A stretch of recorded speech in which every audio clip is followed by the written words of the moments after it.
Bank তো আর সাধারণ মানুষকে এত টাকার লোন দেবে না, তাহলে কাকে দেয়? দেয় তাকে যার কাছে অলরেডি তা পরিশোধ করার মতো বিজনেস রয়েছে বা ওই টাকার মূল্য অনুযায়ী কোনো সম্পত্তি জমা রাখার ক্ষমতা রয়েছে, অর্থাৎ বিজনেসম্যান।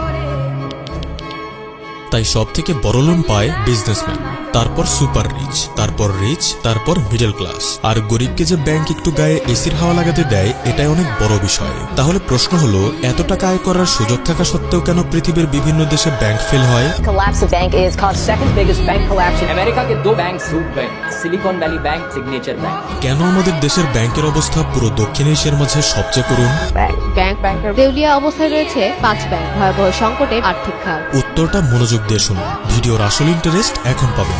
ধরুন ব্যাংকের কাছে 1000 কোটি টাকা আছে ডিপোজিটে, মানে যে টাকাগুলো আমরা ব্যাংকে ডিপোজিট করে রেখেছি ওই টাকা আর কি। তো এই টাকার মাঝে বাংলাদেশ ব্যাংকের নিয়ম অনুযায়ী 4% টাকা রিজার্ভ ব্যাংক অব বাংলাদেশে জমা থাকবে, এরপর 13% লিকুইড অ্যাসিডে রাখা হবে, অর্থাৎ গোল্ডের ফর্মে, যাতে কোনো আর্থিক সংকট সামাল দেওয়া যায়। তো এই 4 আর 13 মোট 17%, অর্থাৎ 170 কোটি টাকা ব্যাংক সংকট এড়াতে জমা রাখবে, আর বাকি 83% অর্থাৎ 830 কোটি টাকা লোনের জন্য পাঠানো হবে। এখন এত বড় লোন তো আর কোনো সাধারণ মানুষ নিতে পারবে না, নেবে অনেক বড় কোনো বিজনেসম্যান। আর সেই বিজনেসম্যান এই টাকা নিয়ে তো আর পকেটে রাখবে না, সেই টাকা বিজনেসেই ব্যবহার করবে। আর তখন ওই 830 কোটি টাকা অন্য ব্যাংকের কাছে চলে যাবে। এরপর পুনরায় ওই 830 কোটি টাকার উপর 4% রিজার্ভ ব্যাংকে যাবে, 13% লিকুইড অ্যাসেট হবে, আর বাকি 83% আবারও কোনো বিজনেসম্যানকে দেওয়া হবে। এবং সেই বিজনেসম্যান যখন এই টাকা আবার ব্যবহার করবেন, তখন তা পুনরায় ব্যাংকের কাছে চলে যাবে এবং পুনরায় একই নিয়মে 17% কেটে 83% অন্য বিজনেসম্যানকে লোনে দেওয়া হবে। এভাবে 25 থেকে 30 সাইকেল রিপিট হবার পর ওই টাকা যখন কমতে কমতে হয়ে 10 থেকে 15 লাখ টাকা হবে, তখন তা আপনাকে দেওয়া হবে হোম লোন হিসেবে বাড়ি তৈরি করার জন্য। আর আপনি এই লোন নিয়ে সারা জীবন কেবল কিস্তি দিতে দিতেই পার করে দেবেন।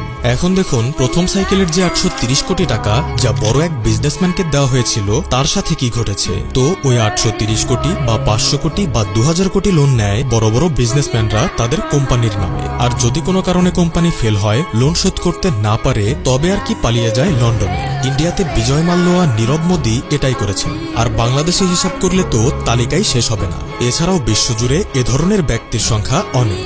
আর যদি ওই লোন নিয়ে তারা ব্যবসায় সফল হয়, তাহলে তো জিঙ্গালালা হুরহুর টাকার বৃষ্টি হবে। এছাড়াও পৃথিবীর মোস্ট অফ দ্য কান্ট্রির রুলস কি জানেন? যখন কোনো বিজনেসম্যান কোম্পানির নামে লোন নেয়, আর যদি ওই লোন শোধ করতে না পারে, তখন কোম্পানিতে যেসব অ্যাসেট থাকে তার মাধ্যমে লোন শোধ করার চেষ্টা করা হয়, কিন্তু ওই ব্যক্তির পার্সোনাল সম্পত্তির উপর কোনো প্রকারের হস্তক্ষেপ করা হয় না। আর এই পুরো প্রসেসটার ফলভোগ করে কারা জানেন? আমার আপনার মতো সাধারণ মিডল ক্লাস, যারা ওই টাকাকে দেশের ঋণ হিসেবে ট্যাক্স, ভ্যাট এবং দ্রব্যমূল্যের দামের মাধ্যমে পরিশোধ করতে থাকে।